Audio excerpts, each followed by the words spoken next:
Oke, buat Pak Dika, apa nih yang bisa kita diskusikan di sesi general? Mungkin Bapak ada pertanyaan seputar karir, CV, dan lain-lain, boleh? Untuk saat ini mungkin lebih ke karir terlebih dahulu ya Pak. Ya, boleh Pak. Eh, di, di mana kan saya itu kuliah itu S1 bimbingan konseling dan Mm-mm. dan saya juga kebetulan sangat menyukai dunia human resource. Mm-mm. Nah, bagaimana saya dari bimbingan konseling ini bisa masuk ke dunia HRD itu gitu Pak. Oke, jadi gini ya Pak ya. Jadi sebenarnya terkait dengan bagaimana cara biar bisa masuk ke HR itu sebenarnya ada beberapa cara. Beberapa cara tuh yang tersimpel sampai yang terkompleks, termurah sampai dengan yang termahal kayak gitu. Nah, memang banyak teman-teman yang masuk ke suatu industri gitu, nyilang-nyilang gitu ya. Orang masuk jadi HR, jadi rekruter, padahal nggak backgroundnya itu bisa nggak bisa. Ada beberapa cara Pak. Yang pertama itu adalah lengkapi dulu kualifikasinya. Jadi Bapak coba sambil nyari kerja ini kan pasti tidak cuma ngincer HR aja ya Pak ya. Tapi kan Bapak mungkin udah terpapar terlalu banyak info terkait HR. Coba dilihat Pak di sana.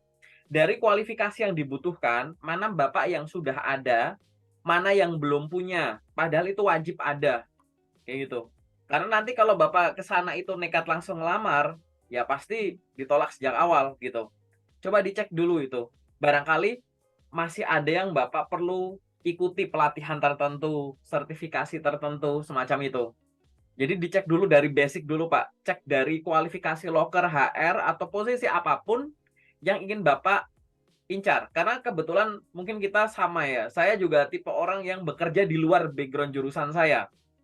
Nah, pada saat saya bisa masuk ke sana, yang saya lakukan adalah saya cek dulu yang dibutuhkan apa. Dari jurusan, tulisannya semua jurusan. Berarti jurusan saya bisa. Dari kompetensi yang lain, oh saya ini belum bisa. Apakah saya bisa pelajari sendiri? Apakah saya harus ikut kursus dan lain-lain? Itu dulu yang harus dipenuhi. Ini berkaitan dengan basicnya dulu, Pak. Yang nomor dua adalah perbanyak koneksi di bidang tersebut. Jadi kalau Bapak mau ke HR, cari koneksi di LinkedIn, Pak, paling gampang. Orang-orang yang sudah bekerja di situ. Barangkali dari sebagian orang yang sudah bekerja di situ, background-nya bukan dari psikologi, ibaratnya. Nah, bisa minta tips dan trik, atau misalkan Bapak tahu nih tadi, dari kualifikasi ini tuh butuh pelatihan A, B, C, D, tapi Bapak nggak tahu pelatihannya di mana. Nah, karena Bapak punya koneksi tadi, dari orang yang sudah terjun di sana, Bapak mungkin bisa tanya, untuk pelatihan ini itu ngambilnya di mana, gratis atau bayar, berapa lama, dan lain-lain. Jadi poin nomor dua adalah perbanyak koneksi dari orang yang sudah bekerja di situ. Yang nomor tiga, perbanyak koneksi dari orang yang berasal dari jurusan yang relate gitu. Jadi di sini nggak harus orang udah kerja, tapi misalkan mahasiswa psikologi, lulusan psikologi ibaratnya semacam itu ya. Untuk apa? Tanya-tanya. Kadang bisa ngasih ide website atau pelatihan tertentu di suatu tempat. Bapak juga kadang bisa minta materi kuliahnya kalau mau dipelajari sendiri dan lain-lain. Itu tergantung dari kedekatannya tadi. Semacam itu.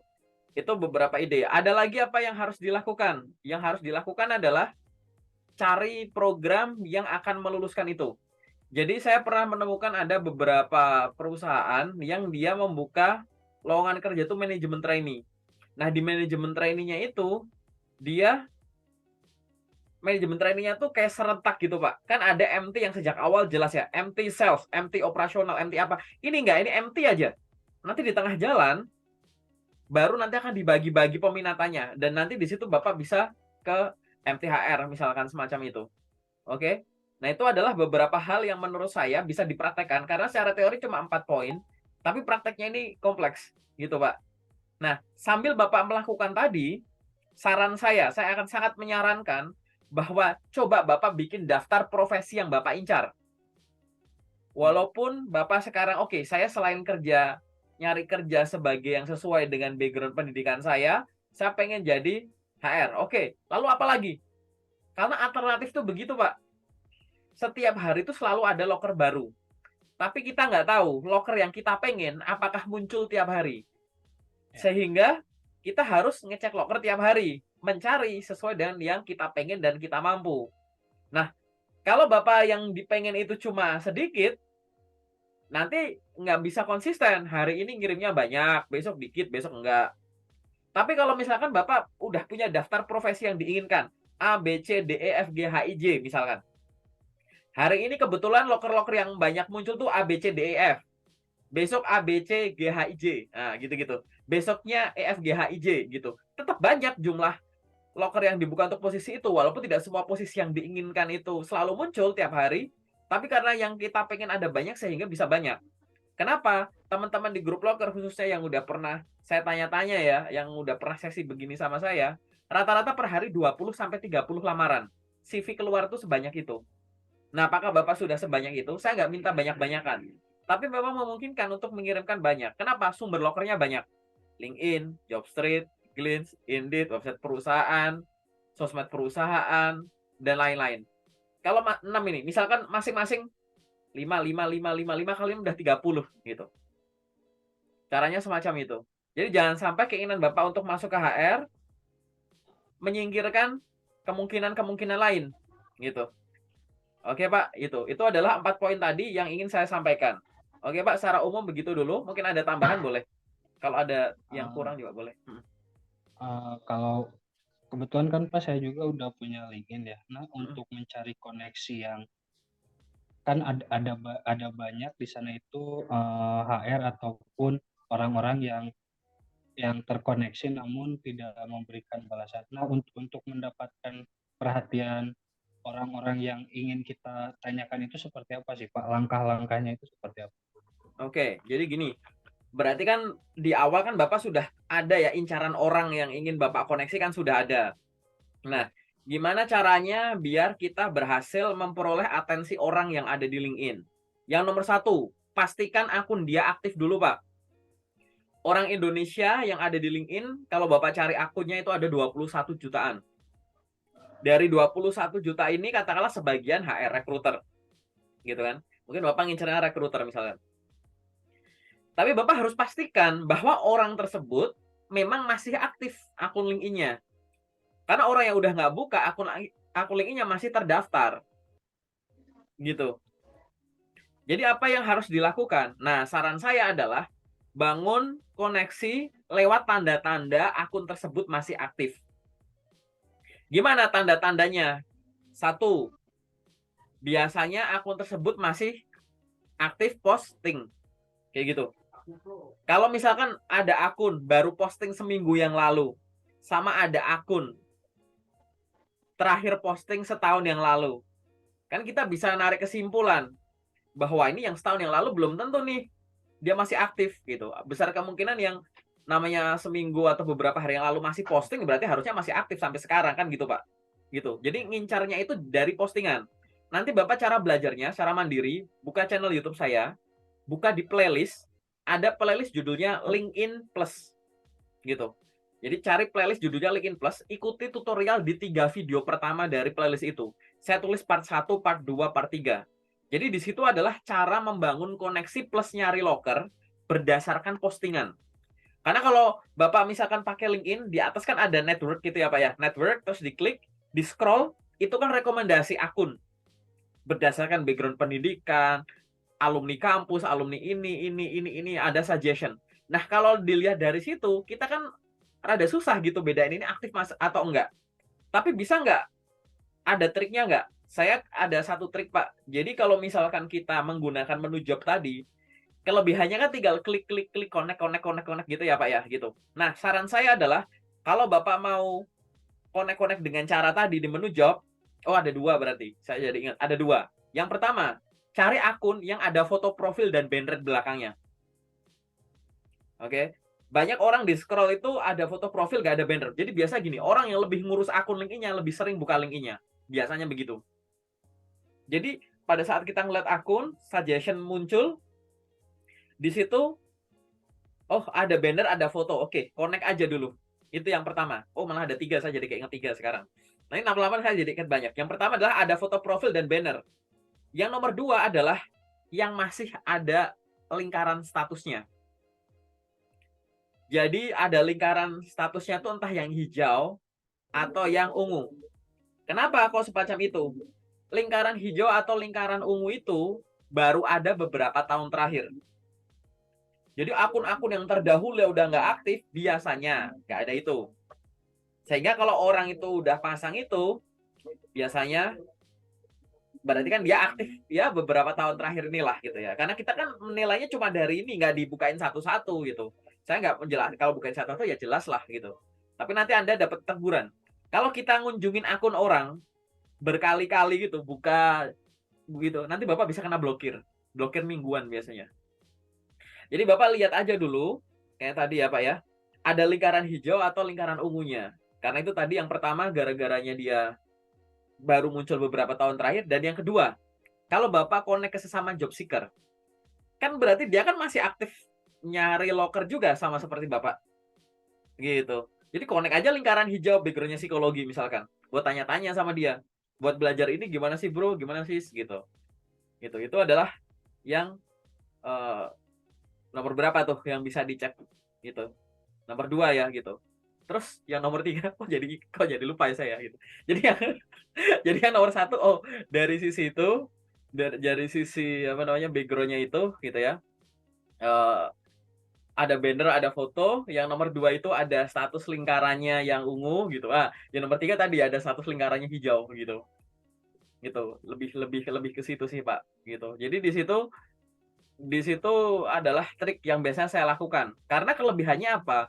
Kalau tadi yang dari sisi postingan loker itu udah kelihatan orang ini aktif lewat postingan. Jadi kita lihat kontennya dia, postingannya dia, baru masuk ke akunnya, tapi kan lama.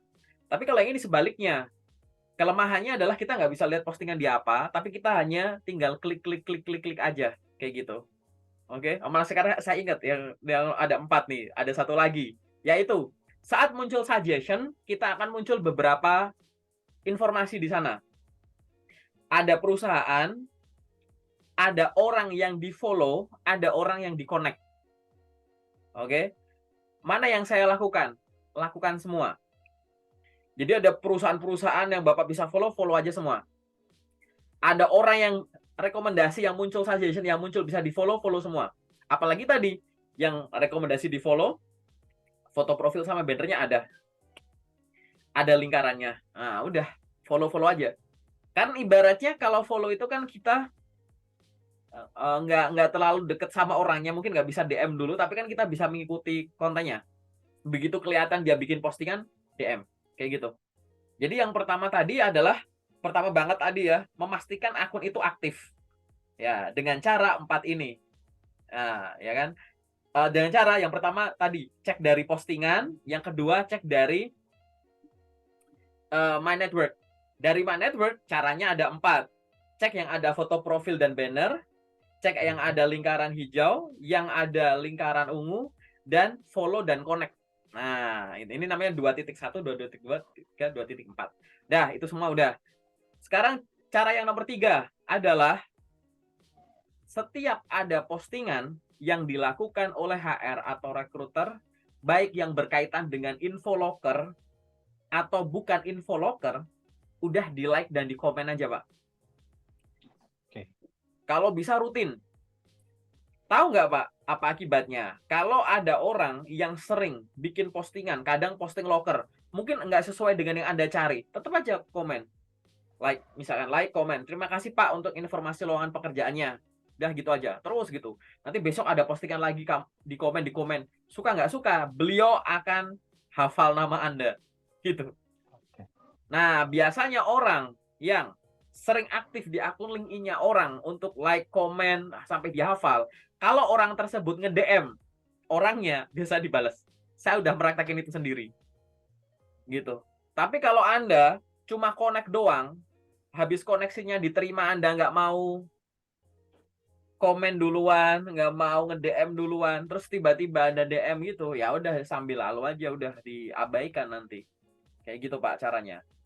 Serius Pak, nanti Bapak misalkan tiap hari nih saya punya postingan, Bapak komen, terngiang nanti. Nama Bapak tuh saya ingat. Ya begitu nanti DM, wah udah saya balas gitu. Ini orang yang sering aktif di akun saya gitu. Nah, semacam itu. Nah, yang nomor berapa? Nomor 3. Nomor 4, tetap lakukan secara konsisten, walaupun Bapak besok-besok udah nggak butuh info loker lagi. Jadi misalkan Bapak udah lakukan itu konsisten.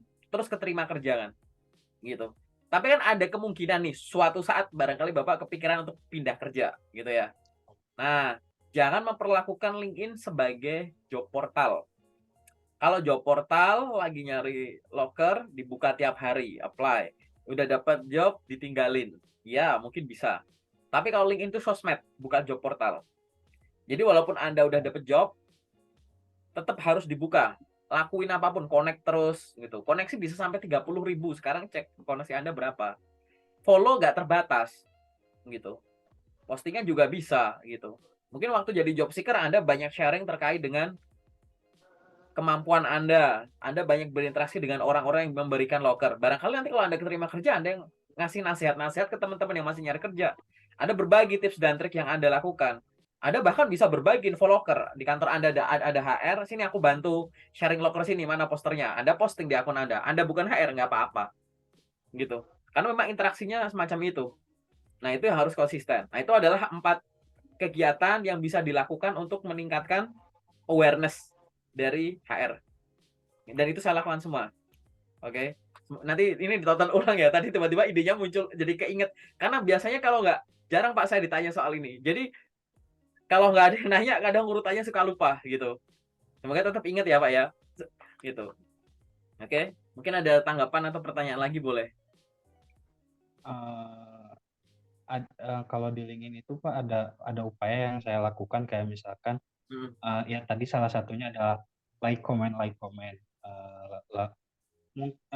Mungkin intensitasnya itu tidak rutin tapi ada beberapa orang yang saya ikuti dan like comment setiap postingannya. Lalu saya mencoba mendm pun uh, saya masih sulit untuk menarik atensinya gitu. Jadi makanya saya tadi bertanya mengenai bagaimana cara saya menarik atensi HR tersebut gitu.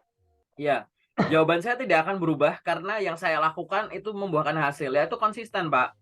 Barusan saya juga menyimak yang Bapak sampaikan bahwa Bapak ada orang-orang yang memang Bapak incar secara rutin betul, tapi berapa banyak HR atau orang yang ini? Karena balik lagi Pak, hari ini misal Bapak kita pakai analogi 10 HR aja. Hari ini mungkin HR A B C D E yang posting, yang F G H I J ini enggak. Besok mungkin yang D E F G H, besok semuanya mungkin besok hari libur gak ada yang posting. Sehingga kalau Bapak udah ada incaran, ingat Pak, selalu tetapkan target di setiap kegiatan Bapak. Sehari saya harus ngirim sekian lamaran, kalau belum saya belum tidur. Sehari saya minimum like dan komen 10 postingan loker dari HR yang bahkan info lokernya saya nggak cocok. Hanya untuk apa? Barangkali nanti tiba-tiba beliau posting loker yang saya cari. Kenapa begitu? HR itu temannya HR. Kalau HR tersebut posting terus di like sama teman HR-nya lain, nanti teman HR-nya lain itu followernya akan melihat postingan itu. Begitu juga sebaliknya. Kalau ada rekan HR nge-like postingan HR lain, info lokernya bisa nyampe ke Anda. Kayak gitu. Jadi, misalkan Bapak bikin postingan, koneksi Bapak katakanlah 100 orang. Ya, Bapak bikin postingan. Begitu Bapak bikin postingan, otomatis akan nyebar ke 100 koneksi Anda. Salah satunya saya. Katakanlah saya punya follower 1000. Begitu Bapak posting, akan kesebar di 100. Begitu saya lihat dan postingan Anda saya like, saya komen, postingan Anda akan disebar ke 1000 follower saya. Gitu. Itulah gunanya networking semacam itu. Nah, biar ini jadi kayak jaring laba-laba gitu, Pak, gitu. Ya harus konsisten. Jangan ibaratnya saya cuma ngincer HRA doang karena dia yang paling sering posting. Ya enggak. Makanya tadi, harusnya jika Bapak setiap hari konsisten nambah koneksi, berarti teman HR makin banyak. Berarti yang kemungkinan bikin posting makin banyak. Berarti makin logis kalau Bapak bikin target. Gitu. Saya belum ngomongin makna dari postingannya loh. Saya baru ngomongin target aja dulu. Kenapa ngomongin makna? Kalau ngomongin makna nanti loker yang nggak sesuai dicuekin. Loker yang sesuai baru direspon. Postingan yang kayaknya setuju dengan sudut pandang saya baru saya komen. Postingan yang kontra dengan pendapat saya, misalkan saya perokok, dia lagi posting merokok itu nggak sehat. Wah, saya nggak suka itu, saya nggak setuju, saya nggak like lagi. Jangan gitu. Di sini saya baru ngomongin tadi, fokusnya itu adalah atensi. Gitu. Atensi dulu. Jadi begitu koneksinya tumbuh, Bapak otomatis kalau bikin target jadi realistis.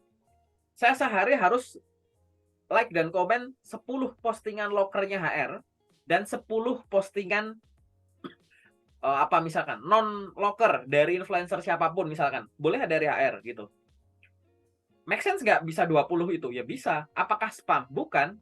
Yang Bapak baca bisa Bapak pahami. Barangkali ada yang bisa di-apply. Tapi karena setiap hari koneksinya nambah, harusnya cuma 20 tuh gampang banget, Pak. Gitu.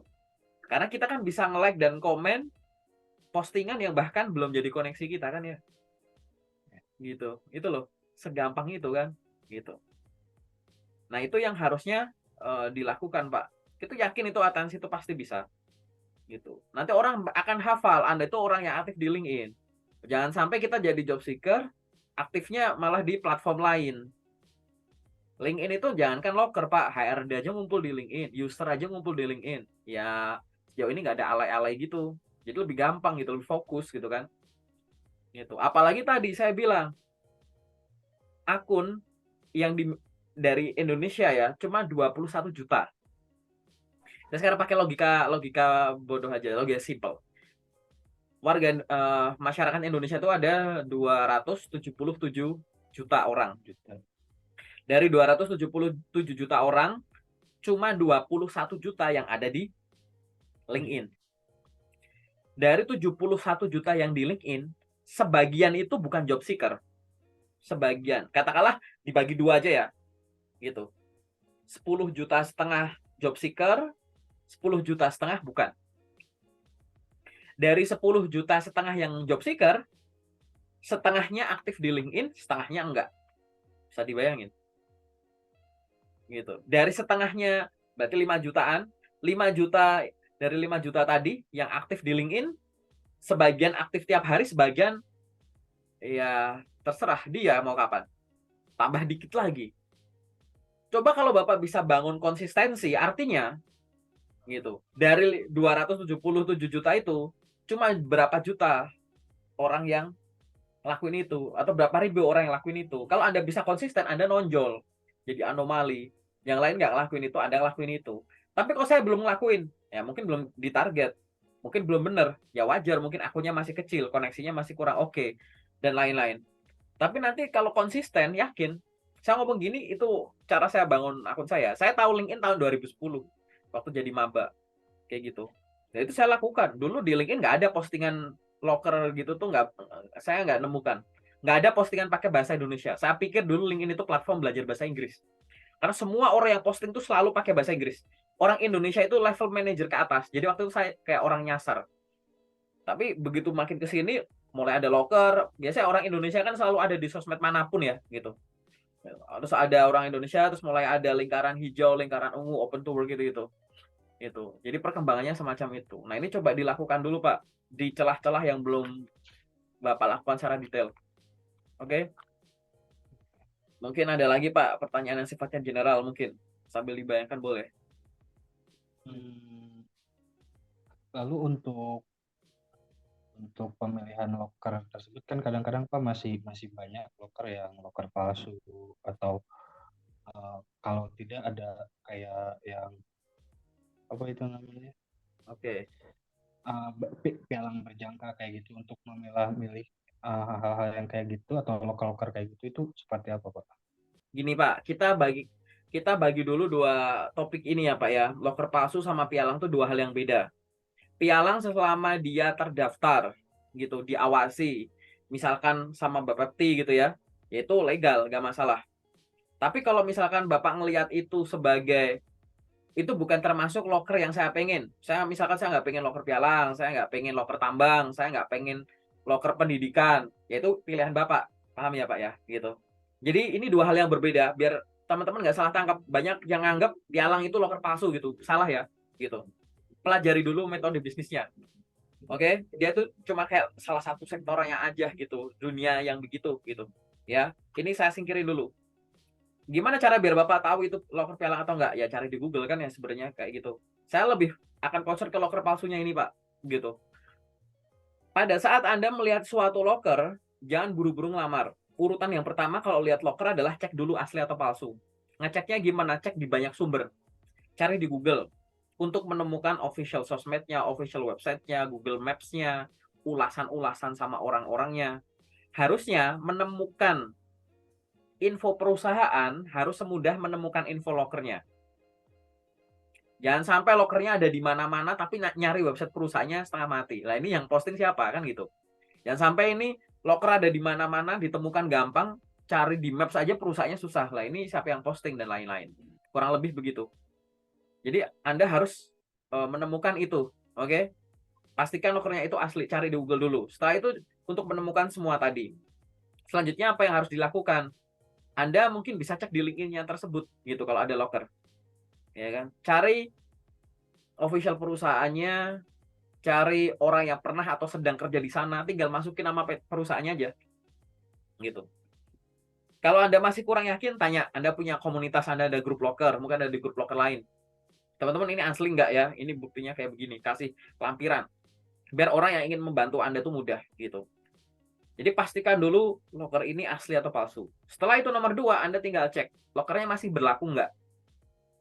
Gitu. Kadang di loker ada batas pengiriman, kadang di loker nggak ada. Kalau nggak ada batas pengiriman, maka patokan Anda adalah loker semula diposting itu kapan. Jadi waktu posting lokernya. Tinggal ditambah aja nanti, tambah 2 mingguan biasanya kan ya gitu. Kalau masih, oh ini baru diposting 2 hari yang lalu, ya udah santai. Gitu. Oke. Jadi urutan pertama cek keasliannya, yang kedua itu baru cek berlaku atau enggak. Yang ketiga, dicek dulu Anda pengen enggak gitu. Yang keempat, syarat-syaratnya, kualifikasinya memenuhi enggak gitu. Ada kualifikasi, jadi gini Pak, semua kualifikasi itu Anda masuk, Anda ngelamar, belum tentu Anda lolos.